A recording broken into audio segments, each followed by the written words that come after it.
Relax. You're gonna get some pre-imposing on his idea. Today, I want to talk about a very special topic, picking up a project from a different contractor. So, how do you go about it? And this is special for those clients.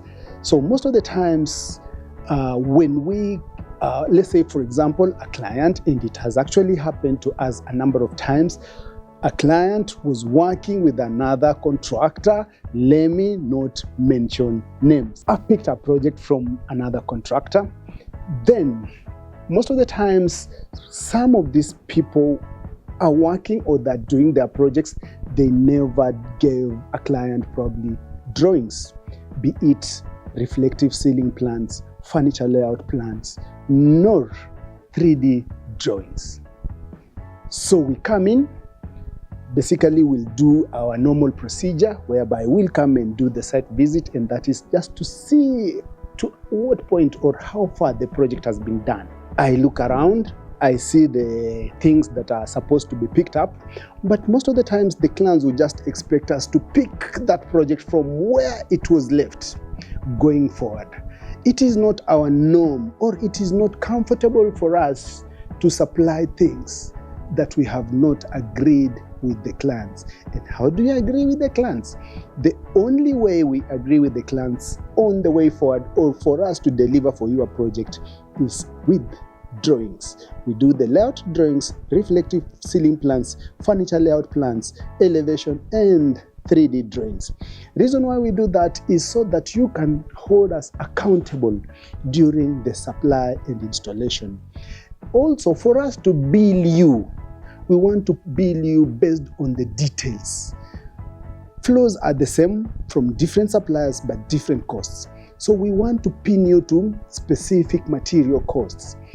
Granites they look the same at different costs. Doors might look the same, different costs.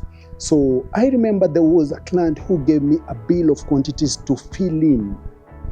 But you see, interior design, or Keith Interiors, the way they approach interior design, everything is tailor-made in such a way that it is probably the same door. But remember, just to talk about these doors, mahogany or mvule or different types of wood, or even cypress, or even if it's pine, they go through different processes.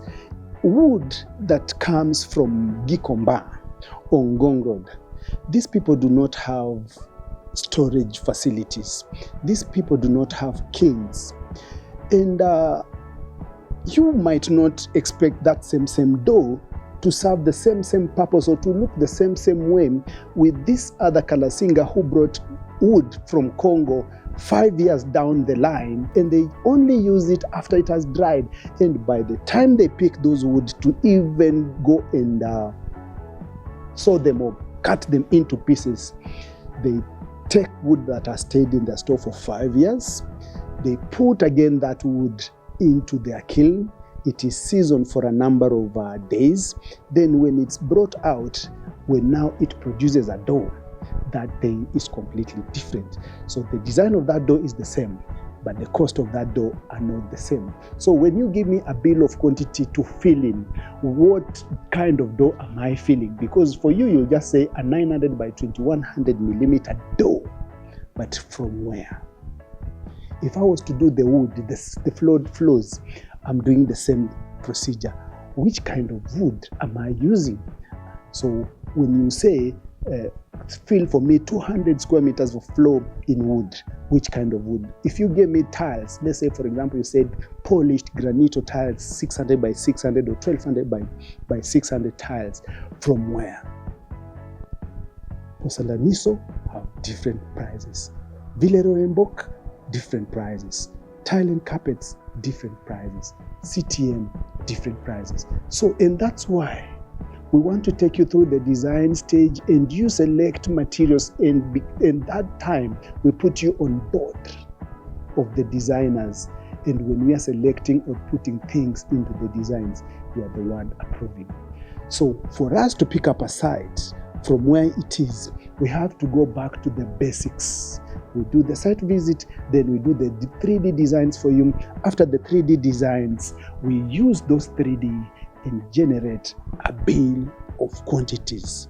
It seems heavy, it seems a lot of work because at that particular point you just want to finish, but for real, at Kith Interiors, for us to be accountable and to reduce the conflicts that normally arise on each and most of the projects, is we go through that tested process, and it will reduce the conflicts between us and you, and you'll be confident that you actually do not need to be there during the implementation period because you have already come up with the structure before the structure comes up.